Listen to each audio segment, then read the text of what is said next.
यह औरत भयानक है। उसने बस अपना जादुई चाबुक हल्के से घुमाया। तब मैंने तलवार का रास्ता रोका, लेकिन उसके हाथ की तलवार तुरंत नरम हो गई। वह इस लड़के की जिंदगी बनना चाहती है। इसका मतलब यह भी है कि लड़के ने लड़ने की क्षमता खो दी है। महिला लड़के की ओर देखती है। उसके ठीक बाद एक चाबुक ने लड़के को घायल कर दिया। वह लड़का तुरंत पत्थर की मूर्ति में बदल गया। यह बिल्कुल स्पष्ट है कि वह पहले व्यक्ति नहीं थे। सुपर शानदार विज्ञान फाई एक्शन फिल्म परम योद्धा। अब शुरू करें। यह युवक गंभीर बातचीत कर रहा है, लेकिन वह एक घोटालेबाज है। उसने महिला को विश्वास दिलाने के लिए बस यूं ही कुछ तरकीबें अपनाई। इस तरह इवान धीरे धीरे अमीर महिला के हाथों से पैसा कमा रहा था। पैसा कमाना इतना आसान है? असंभव। इतने सारे लोगों की धोखाधड़ी के कारण दुश्मन द्वारा पीछा किए जाने की स्थिति भी अक्सर बन जाती है। लेकिन इस बार उनकी काल्पनिक यात्रा शुरू होने वाली है। इवान की स्लाइड से कूदने के बाद कभी सामने के दृश्य ने उसे असमंजस में डाल दिया। पहला दृश्य जिसने मेरी नजर खींची वह एक रहस्यमय जंगल था। एक अजीब बूढ़ा आदमी अचानक इवान के ठीक पीछे आ गया। उसने इवान को बताते हुए एक अजीब सी मुस्कान के साथ कहा, मैं यहाँ 10 साल से इंतजार कर रहा हूँ। आखिरकार आपसे मुलाकात हुई। आप इस दुनिया के आखिरी हीरो हैं। इस संसार का भाग्य आपके हाथ में है। इतना कहने के बाद उस अजीब बूढ़े व्यक्ति ने गंभीरता से इवान को एक अंगूठी सौंपी। एक तीर अप्रत्याशित रूप से बूढ़े व्यक्ति की पीठ पर लगा। ठीक उसी तरह वह अजीब बूढ़ा आदमी जल्दी से प्रकट हुआ और जल्दी से गायब हो गया। इवान की आंखों के सामने शाही घुड़सवार सेना का एक दस्ता निकल रहा था, पूरी तरह से सशस्त्र सेना का सामना करें। इवान ने असहाय होकर अपने अल्टीमेट का फिर से उपयोग करने का निर्णय लिया। ठीक है, यह खत्म हो गया है। जाहिर है उसकी चालें हमेशा काम नहीं करती। ठीक वैसे ही हैरान चेहरे वाले इवान को महल में लाया गया। लेकिन जब राजा ने अंगूठी देखी तो उसने अपना रवैया बदल दिया। तुरंत मुझे और इवान को फोन करना शुरू कर दिया। यह पता चला कि इवान पिछला राजा है और इलिया का बेटा भी है। राजा ने तुरंत रानी से इवान के लिए एक कमरे की व्यवस्था करने को कहा। क्या यह रानी परिचित लगती है? सही, वह दुष्ट महिला है जो फिल्म की शुरुआत में दिखाई दी थी। और क्या इवान को सचमुच सबसे अच्छे कमरे में रहने का मौका मिला? नहीं, रानी ने सीधे इवान को अंधेरी काल कोठरी में बंद करने का आदेश दिया। इस भाग्य के उतार चढ़ाव पर इवान की प्रतिक्रिया का इंतजार नहीं किया। फिर एक बार फिर उनके ज्ञान को पूरी तरह पलट दिया। इवान ने एक ऐसे व्यक्ति को देखा जिसके हाथ पैर और धड़ सब कुछ नष्ट हो गया था, बर्फ के विशाल खंडों में ठोस रूप से जमे रहना। इससे भी अधिक अजीब बात यह है कि वह आदमी अभी भी जीवित है। ठीक उसी समय जब इवान संदेश से भर गया, वासिलिसा और बाबा यागा अचानक कोठरी में घुस आए। तुम दोनों ने कोशी को बांधने वाली लोहे की जंजीर को काट दिया। फिर कोष्ठी के धड़ को फिर से एक साथ लाएं। कोष्ठी अपनी मांसपेशियों को ऐसे शिथिल करता है जैसे कोई बोझ उतार दिया गया हो। यह पता चला है कि इवान के प्रकट होने की प्रतीक्षा करने के लिए कोष्ठी हजारों वर्षों से यहाँ इंतजार कर रहा है। उन्होंने इवान को 2 पौवे के पैरों वाले एक छोटे से घर में रखा। घेराबंदी तोड़कर आखिरकार बाहर निकले। आखिरकार वे पीछे से पीछा करने वालों से बच निकले। इवान का सामना करना जो सहयोग करने से इनकार करता है, कोष्ठी सच बताता है। पता चला कि वे हमेशा तलवार की तलाश में रहते हैं और केवल इवान ही उन्हें उस छिपे हुए खजाने की तलवार ढूंढने में ले जा सकता है। कोष्ठी भी इवान से सहमत है कि जब तक उसे तलवार मिल जाएगी वह इवान को वापस लौटने में मदद करेगा और यह सड़क निश्चित ही खतरनाक होगी।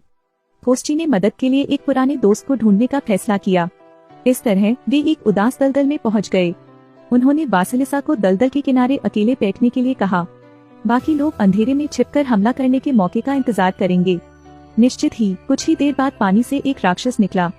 राक्षस ने वासिलिसा की ओर देखा और लार टपका दी। फिर वह बेतहाशा उसकी ओर तैरा। एक राक्षस दलदल के पास बैठी एक लड़की को घूर रहा है।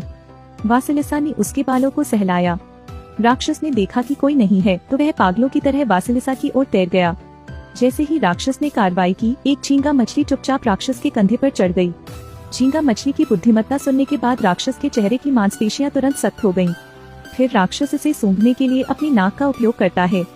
पता चला कि वासिलिसा के शरीर से एक विशेष गंध आती है। क्रोधित समुद्री राक्षस ने तट पर वासिलिसा पर हमला करना शुरू कर दिया। सौभाग्य से जो साथी शाम के समय छुपे हुए थे उनके पास तैयारी थी। वे राक्षस की उत्तेजित भावनाओं को दबाने के लिए बाहर निकले। पता चला कि राक्षस वही मित्र था जिसे कोष्ठी ढूंढना चाहता था। वह जल देवता भी है, क्योंकि केवल वही उन्हें मृत्यु की नदी पार करा सकता है। लेकिन जल देवता का भाव देख रहे हैं। शायद अभी लड़की से संतुष्ट नहीं हूँ। ऐसा लगता है कि बाबा यागा एक शानदार तरीका लेकर आए हैं। उसने सेब के कोट के ऊपर जादुई औषधि की बूंदें छिड़क दी। तभी एक चमत्कारी दृश्य घटित हुआ। सेब बिल्कुल नए सेब में बदल जाता है।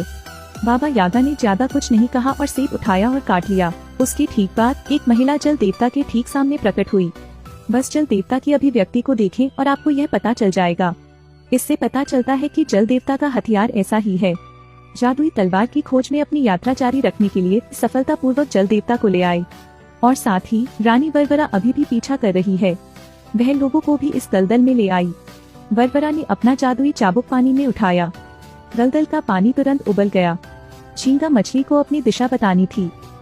दूसरी ओर वे उस घातक झील पर पहुँचे। झील में अनगिनत विशाल सौटूथ मछलियों का सामना करें।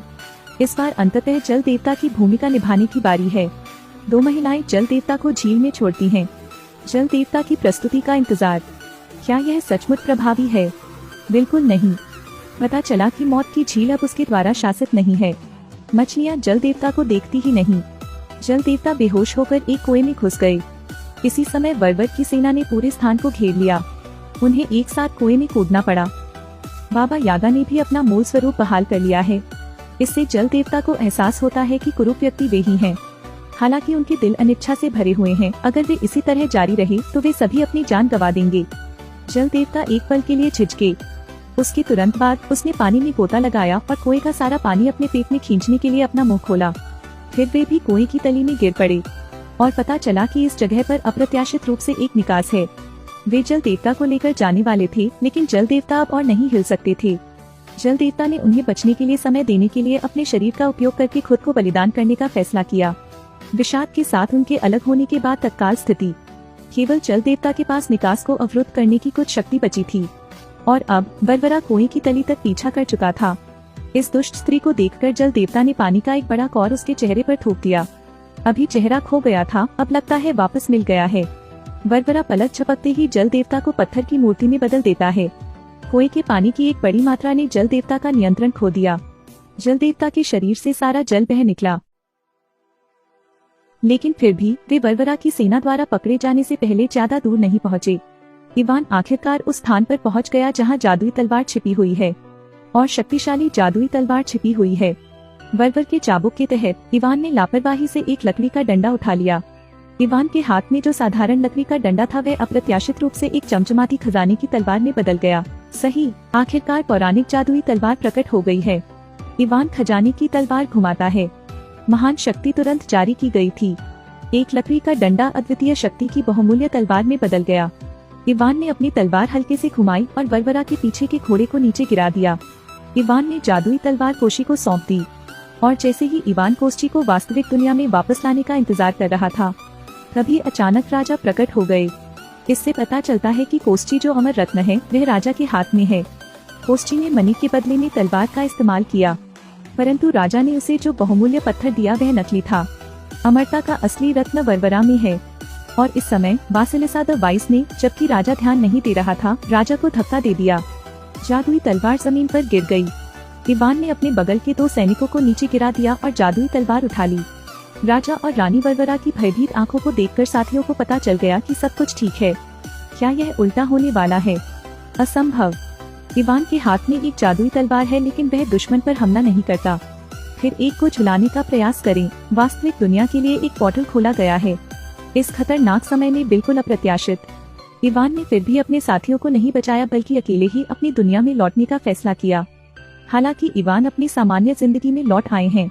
शायद इवान के दिल में अभी भी एक स्पष्ट पछतावा है। अपराध बोध की भावना ने इवान को स्थिर कर दिया।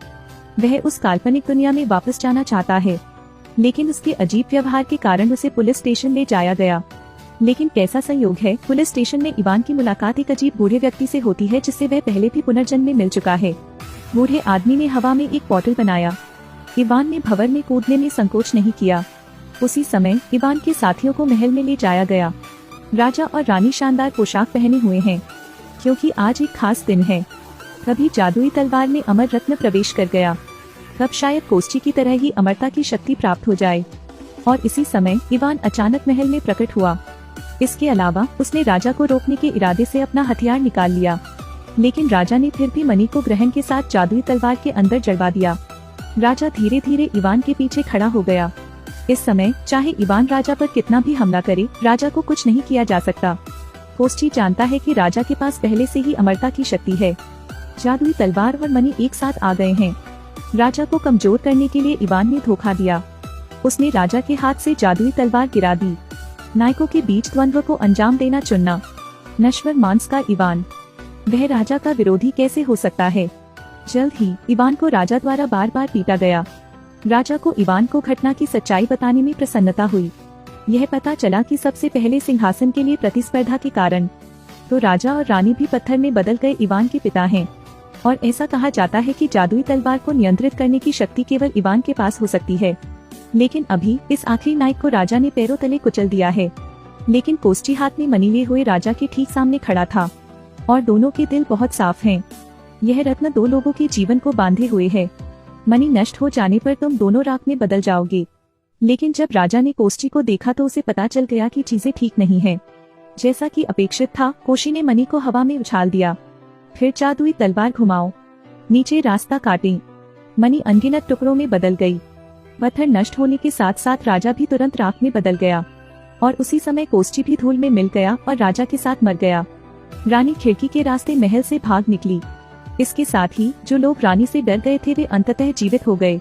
वह शांतिपूर्ण दिन एक बार फिर सबके मन में लौट आया है। फिल्म यही खत्म होती है।